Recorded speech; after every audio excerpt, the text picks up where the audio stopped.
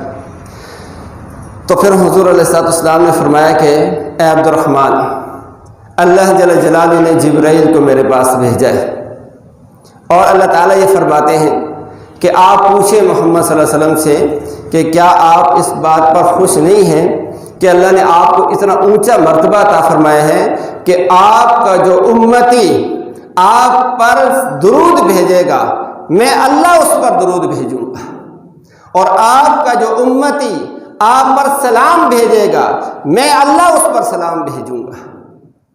اس سے بڑی دولت، اس سے بڑی نعمت کیا ہو سکتی ہے کہ بندہ اور گناہوں میں لتھڑا ہوا اپنی گندی زبان، ہماری زبانیں کہاں اس قابل ہیں کہ ہم اللہ کا نام لیں، ہماری زبانیں کہاں اس قابل ہیں کہ ہم اللہ کے رسول کا نام لیں اور اللہ کے رسول پر درود و سلام بھیجیں، لیکن ہم اپنی اس گندی زبان کے ساتھ بھی اگر اللہ کے رسول پر ایک دفعہ درود بھیجیں گے تو میرا اللہ جو رحیم ہے، کریم ہے، محمد علیہ السلام کا رب ہے، وہ فرماتا ہے کہ میں خود اس بندے پر درود بھیجتا ہوں، جو سلام حضور پر بھیجے گا میں اللہ اس پر سلام بھیجوں گا۔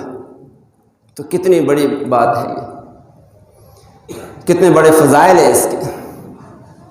ایک موقع پر حضرت ابی بن کعب رضی اللہ تعالیٰ عنہ فرماتے ہیں کہ میں نے اللہ کے رسول سے عرض کیا کہ اللہ کے رسول، میں اپنے لیے کچھ وقت میں نے خاص کیا ہوا، اس میں اپنے لیے دعا بھی مانگتا ہوں، اور اس میں میرا دل کرتا ہے کہ آپ پر بھی درود و سلام کثرت سے پڑھا کروں، تو میں اپنے جو اذکار کا میرا وقت ہے، ٹائم ہے، اس میں میں آپ کے لیے کتنا درود شریف پڑھوں؟ تو حضور علیہ السلام نے فرمایا معاشیتا، تو جتنا چاہے پڑھ لے۔ تو کہتے ہیں میں نے عرض کیا اے اللہ کے رسول، میں نے اپنی دعاؤں کے لیے، اپنے اذکار کے لیے جو اپنے لیے دعائیں اللہ کی ذات سے مانگتا ہوں، اس میں سے 1/4 حصہ، یعنی اگر 1 گھنٹہ میں دعا مانگتا ہوں اپنے لیے تو اس میں سے گھنٹے میں سے 15 منٹ خالص آپ کے لیے دعا مانگ لیا کرو۔ حضور نے فرمایا کہ یہ اچھا ہے، لو زدت خیر لک، لیکن اگر تو اس میں تھوڑا سا اضافہ کر لے تو یہ تیرے لیے بہت بہتر ہوگا۔ پھر عرض کیا اللہ کے رسول، میں اپنی دعا کے جو اوقات ہیں ان میں سے آدھا وقت آپ کے اوپر درود پڑھنے کے لیے خاص کر لوں، یعنی اگر 1 گھنٹہ دعا مانگتا ہوں اپنے لیے، اپنی ضرورتوں کے لیے، اپنی پریشانیوں کے لیے، اپنی حاجات کے لیے، تو اس 1 گھنٹے کو آدھا تقسیم کر لوں، آدھا گھنٹہ اپنے لیے مانگ لوں اور آدھا گھنٹہ خالص آپ علیہ السلام کے لیے دعا مانگوں۔ تو حضور نے فرمایا کہ ٹھیک ہے یہ بھی، لیکن اگر تو اس سے زیادہ کر لے تو یہ تیرے لیے خیر لک، بہت بہتر ہوگا۔ تو پھر عرض کیا اللہ کے رسول، اب میں جو 1 گھنٹہ، میں یہ گھنٹے کی مثال میں اپنے پاس سے دے رہا ہوں سمجھانے کے لیے، کہا اے اللہ کے رسول، اب جتنا وقت میں اپنے لیے دعا مانگا کرتا تھا اس کا 2/3 حصہ آپ کے لیے مانگوں گا اور 1/3 اپنے لیے مانگوں گا۔ یعنی اگر وہ مانگتے تھے 30 منٹ مثلا، تو 20 منٹ اے اللہ کے رسول اس میں سے خالص آپ کے لیے دعا مانگوں گا اور 10 منٹ اپنے لیے مانگا کروں گا۔ حضور علیہ السلام نے فرمایا کہ ما شئت، اگر اتنا کر لو پھر بھی ٹھیک ہے، لیکن فرمایا لو زدت خیر لک، اگر اس سے بھی زیادہ کر لو تو یہ تیرے لیے اور زیادہ بہتر ہوگا۔ اس لیے کہ نبی علیہ السلام کے تو حقوق بہت زیادہ ہیں، بے شمار حقوق اللہ کے نبی نے کے ہیں ہمارے اوپر۔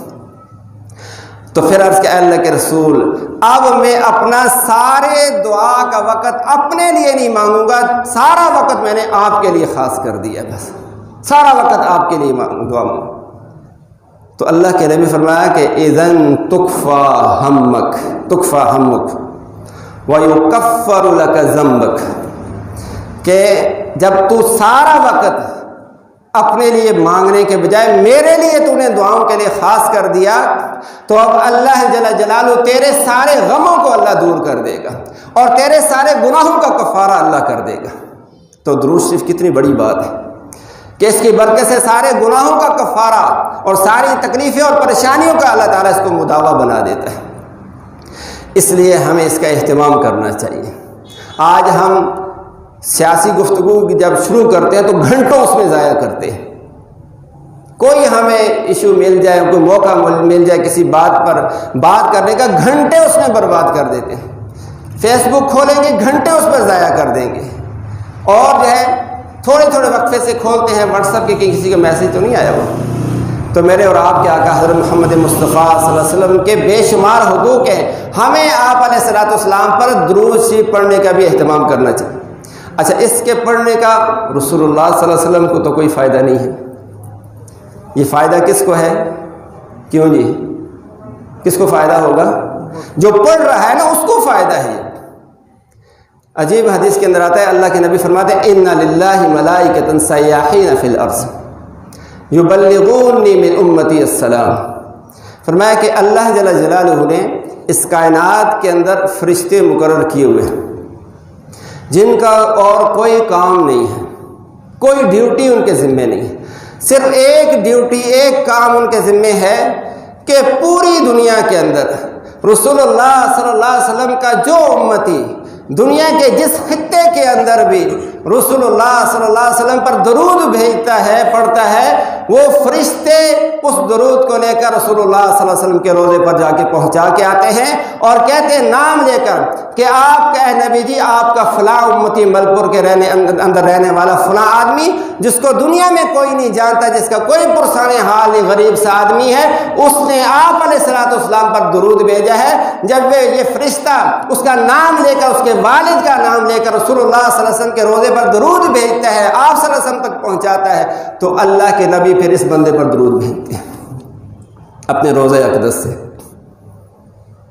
تو ہمارا نام اگر آج کسی کا نام کسی بڑی مجلس میں ہو جائے نا، کوئی ایم پی اے لے لے، ایم این اے لے، کوئی بڑا وزیر لے لے، تو پھولے نہیں سماتا کہ فلاں مجلس میں میرا ذکر ہوا ہے۔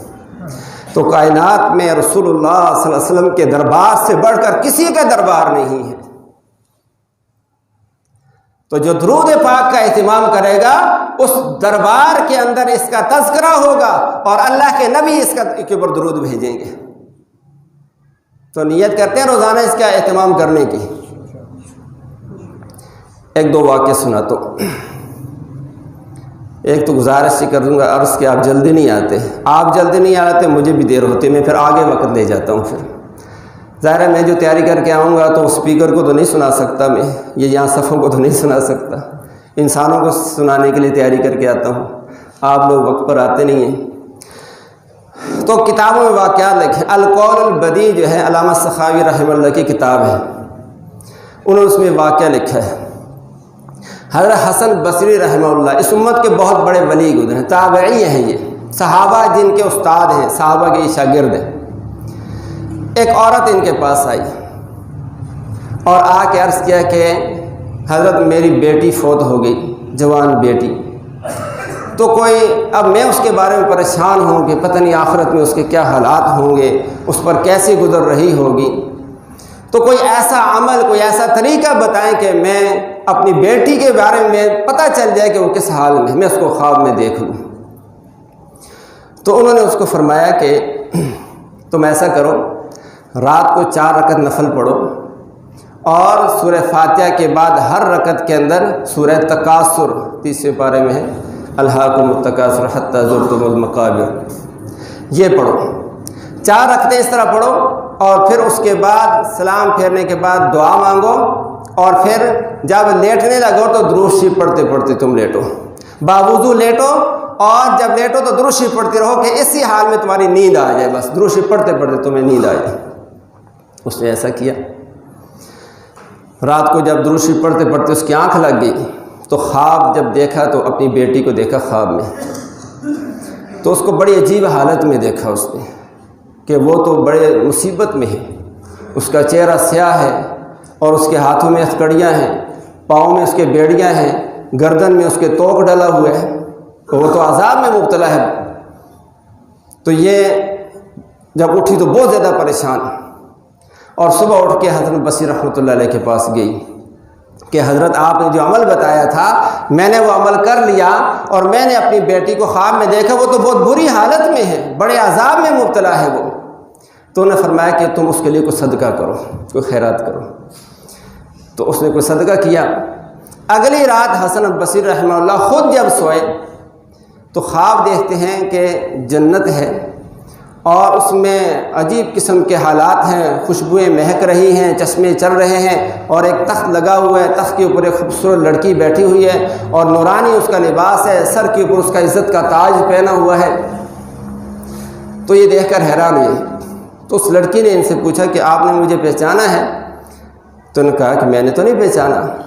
اس نے کہا میں اسی عورت کی بیٹی ہوں جو کل آپ سے پوچھنے آئی تھی، اور پھر کل اس نے آپ کو اس خواب کا حال بتایا ہے کہ میری بیٹی اس عذاب میں ہے۔ تو ان کا اس نے تو بتایا کہ بیٹی میری سخت عذاب میں ہے، بڑی مصیبت میں ہے، عذاب میں گرفتار ہے، ہاتھوں میں ہتھکڑیاں ہیں، پاؤں میں بیڑیاں ہیں، گلے میں توق ڈلے ہوئے ہیں، اور تو بڑے خوشحالی میں ہے۔ تو ایک رات کے اندر یہ ایک دم کیسے تبدیلی ہو گئی؟ اس نے کہا کہ ہم لوگ جس قبرستان میں دفن تھے اس میں بہت سے لوگ دفن تھے قبرستان کے اندر، اور اس میں اکثر لوگوں کو قبر کا عذاب ہو رہا تھا۔ اس قبرستان میں ایک اللہ والے ایک بزرگ آئے، اور انہوں نے وہاں آ کے درود شریف کی کوئی خاص مقدار پڑھی، اور درود شریف پڑھ کے سارے قبرستان والوں کو بخش دیا۔ جو ہی اس نے بخشا ہے، اللہ جل جلالہ نے اپنی قدرت سے، اپنے رحمت سے سارے قبرستان والوں سے عذاب کو ہٹا دیا۔ سارے قبرستان والوں سے اللہ نے عذاب کو ہٹا دیا۔ تو یہ اس درود پاک کی برکت سے۔ آج ہمارے ہاں عجیب صورتحال ہے کہ ہم نے ایصال ثواب کا طریقے بھی خود گھڑے ہوئے ہیں، اپنے بنائے ہوئے ہیں۔ ایصال ثواب اللہ کے نبی فرماتے ہیں جو آدمی بھی جس طرح چاہے، جس کا کوئی فوت ہو گیا ہے، جس طرح چاہے اس کو ایصال ثواب پہنچا سکتا ہے۔ اس کے لیے کوئی دن خاص کرنے کی ضرورت نہیں ہے، کوئی جگہ خاص کرنے کی ضرورت نہیں ہے، کوئی 30واں 10واں 40واں سالانہ کرنے کی کوئی ضرورت نہیں ہے، کسی خاص عمل کی کوئی ضرورت نہیں ہے۔ چلتے پھرتے جس طرح سے آسانی کے ساتھ ہو سکے، اپنے جو دنیا سے جا چکے ہیں ان کے لیے ایصال ثواب کر دیا کرو۔ اللہ کے نبی فرماتے ہیں جو آدمی ایک دفعہ سورہ یاسین پڑھ لیتا ہے، اللہ جل جلالہ اس کو 10 قرآنوں کا ثواب عطا فرما دیتے ہیں، اور جو 3 دفعہ سورہ اخلاص پڑھ لیتا ہے اس کو 1 قرآن ختم کرنے کا ثواب عطا فرما دیتے ہیں۔ تو ہم نے یہ سمجھ لیا کہ جب تک جمعرات نہیں آئے گی ہم دعا نہیں کریں گے اپنے مردوں کے لیے، اور اس کے لیے من گھڑت باتیں ہم نے گھڑ رکھی ہیں کہ مردے وہاں سے آتے ہیں ہمارے پاس، جمعرات کو آتے ہیں۔ یہ ساری من گھڑت باتیں، کسی شریعت کے اندر کوئی ثبوت نہیں ان باتوں کا کہ مردے وہاں سے چھٹی ملتی ہے ان کو جمعرات کی، خود اتوار کو چھٹی کرتے ہیں ان کو جمعرات کو چھٹی مل جاتی ہے۔ تو ایسی بات نہیں ہے۔ تو اس لیے، اور پھر کہتے ہیں جب دیگیں نہ چڑھیں، کوئی جانور نہ ذبح ہو، تب تک تو ان کو ایصال ثواب نہیں پہنچتا۔ تو ایسی بات نہیں ہے۔ یہ دیکھنا چاہیے کہ اگر کوئی آدمی بیمار ہے، غریب ہے، اس کو دوائی کی ضرورت ہے، آپ کہہ رہے ہیں ہم تو اس کو صدقہ وہ یہ گوشت لے کر دیں گے، یہ گوشت کھائے، اس کو دوائی کی ضرورت ہے، آپ سمجھ ہی نہیں رہے کہ اس کو کس چیز، جو آدمی جس کی ضرورت جو ہے آپ اس کی ضرورت جو پوری کر دیں گے، اس پر اللہ خوش ہوگا، اور اسی کی برکت سے اللہ تعالیٰ، اگر ایصال ثواب کی آپ نے نیت کر لی تو اللہ تعالیٰ آپ کے جو گئے ان کی پریشانیوں کو دور کر دے گا۔ اس لیے ہمیں درود پاک کا خاص اہتمام کرنا چاہیے۔ ایک واقعہ اور سنا کے بعد ختم کرتا ہوں۔ حضرت سفیان ثوری رحمہ اللہ، اس کے علاوہ ایک اور بزرگ ہیں، وہ بہت زیادہ درود شریف کا اہتمام کرتے تھے اور بچوں کو پڑھاتے بھی تھے۔ تو رات کو سونے سے پہلے جتنی طبیعت ہوتی 1000 دفعہ 500 دفعہ 700 دفعہ درود پاک پڑھ کے حضور علیہ الصلوۃ والسلام کے لیے ایصال ثواب کرتے تھے۔ تو ایک دفعہ خواب، رات کو درود شریف پڑھتے پڑھتے سو گئے، خواب میں رسول اللہ صلی اللہ علیہ وسلم کی زیارت ہوئی، اور آپ علیہ الصلوۃ والسلام ان کے گھر آئے۔ کہتے ہیں جو ہی حضور علیہ الصلوۃ والسلام ہمارے گھر میں داخل ہوئے تو سارا گھر نور سے بھر گیا، روشن ہو گیا۔ اور پھر حضور علیہ الصلوۃ والسلام نے مجھے فرمایا کہ تو درود پاک جو مجھ پر کثرت سے پڑھتا ہے تم ہمیں بہت اچھے لگتے ہو۔